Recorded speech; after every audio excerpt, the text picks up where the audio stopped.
እንግዲህ ስለ ቋንቋም እያጠናው ስለ ማትስ፣ ፊዚክስ የተለያዩ ነገሮች አነባለሁ እና የራሻና የአሜሪካ ልዩነት ምንድን ነው የሚል ነገር ላይ ትኩረት አድርጌ መመራመር ጀመርኩኝ። አሜሪካ በብዙ ነገር ከራሻ ትበልጣለች ሲባል ምን ማለት ነው? ሪሊ ትበልጣለች ወይ የሚልም ነገር ይዤ ነገሮችን ሳፈላልግ በጣም ትበልጣለች አሜሪካ።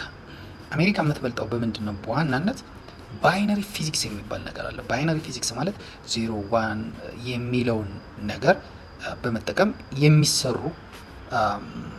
ብሬኖች ናቸው። ማለት የኮምፒውተር ብሬን፣ የማሽን ብሬን ማለት ነው። ማይክሮቺፕስ ማለት ነው። ቺፕስን የምሰሩበት ፊዚክስ ነው እሱ። ራሻ ባጀምረውም በምን ጎበዞች ናቸው? በኳንተም ፊዚክስ ጎበዞች ናቸው። ኳንተም ፊዚክስ ማለት ደግሞ 0 1 እንደፈለጋችሁ ሳይሆን የምታስቀምጡት ሱፐርፖዚሽን የሚባል ነገር አለ። ሱፐርፖዚሽን ማለት የቱ ጋር እንደሆነ አትወስኑትም። ሜይ ቢ ላይ ሊሆን ይችላል፣ ታች ሊሆን ይችላል። የቱ ጋር እንደሆነ እንኳ አታውቁትም። ገባችሁ? የሚቀመጠው እናንተ በሆነ ነገር ስትለኩት ብቻ ነው። እና አሜሪካውያን በምንድን ነው የበለጡት ራሻ? እነዛ በኳንተም አሪፍ ከሆኑ ለምን በኳንተም ታዲያ ዓለምን መምራት አልቻሉ? አሜሪካ በባይነሪ ፊዚክስ ቤስት ከሆኑ ኦኬ እየመሩ ነው። ራሻዎች ለምን በባይነሪ ፊዚክስ አሪፍ አልሆኑም ብዬ ሳስብ ስጠይቅ እስካሁን ድረስ ዘ ኩዊን ኦፍ ባይነሪ ፊዚክስ የሚባሉት እነማን ናቸው? አሜሪካውያን ናቸው።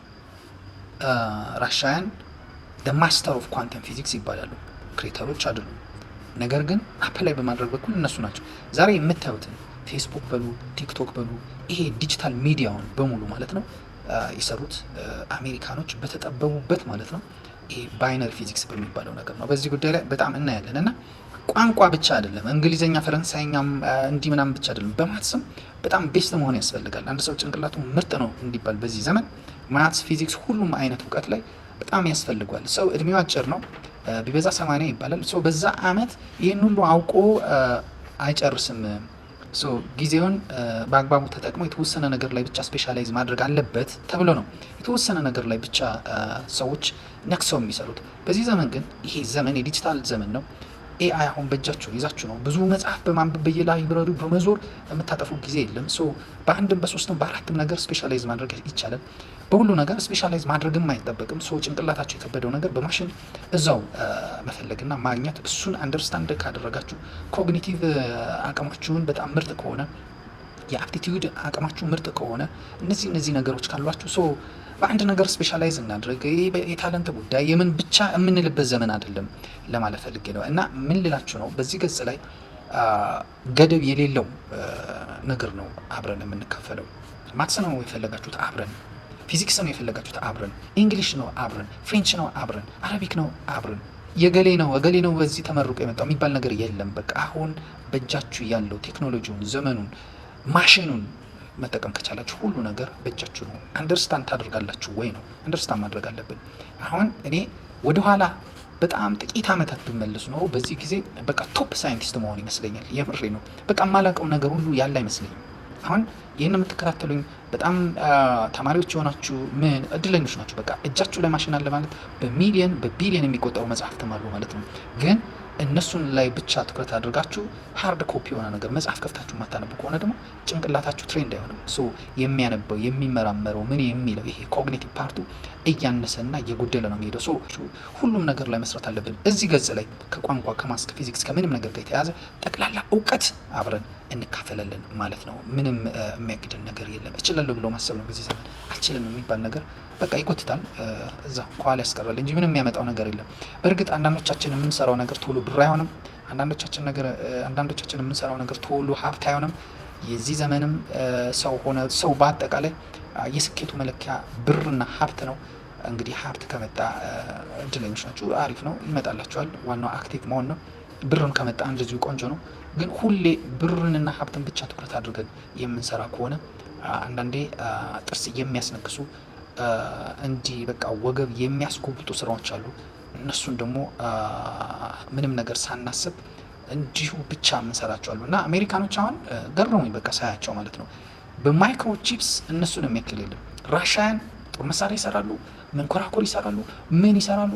የነዛ ሁሉ ማሽኖች ብሬኑን የሚወስዱት ከአሜሪካኖች ነው። በቃ በተለያየ ጥቁር ገበያ ይወስዳሉ። ከዛ ወስደው ሞዲፋይ ያደርጋሉ።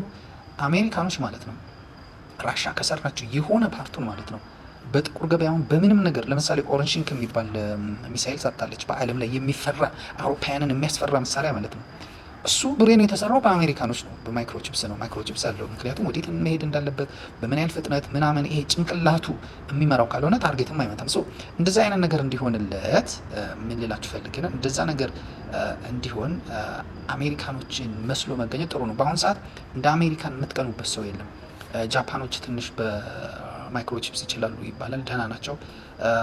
እንግዲህ ራሻም አሁን ዴቨሎፕ እያደረገች ነው፣ የሞከረች ማለት የራሻ ብቻ እጥረቷ የራሻ የጎደላት ነገር አንድ ነው። በብዙ ነገር ጎበዞች ናቸው፣ በብዙ ነገር ታፍ የምትሏቸው ሰዎች ናቸው።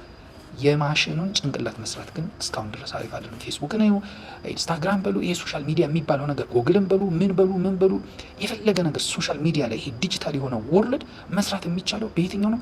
ኮምፕሌክስ በሆነው ባይነሪ ፊዚክስ ነው። ሌሎቹ ዓለማት ኢንክሉዲንግ ቻይና ማለት ነው ኮምፕሌክስ የሆነውን ፓርት አልያዙትም። አሜሪካ እነዚህን ሀገሮች በሙሉ የምትበልጠው ቶፕ ሆና የምትበልጠው በምንድን ነው? በዛ ነው፣ በፊዚክሱ። በዚህ ፊዚክስ ነው። በየትኛው? ባይነሪ ፊዚክስ በሚባለው። እንግዲህ ወደፊት የኳንተም ዘመን ነው የሚመጣው። ይሄ 0 ምን ብለን እየቀጣጠልን የምናስቀምጠው ኮድ ሳይሆን፣ ይሄ ኮድ ነው 0 ስላችሁ 0 ማለት አይደለም፣ ኮዶች ናቸው።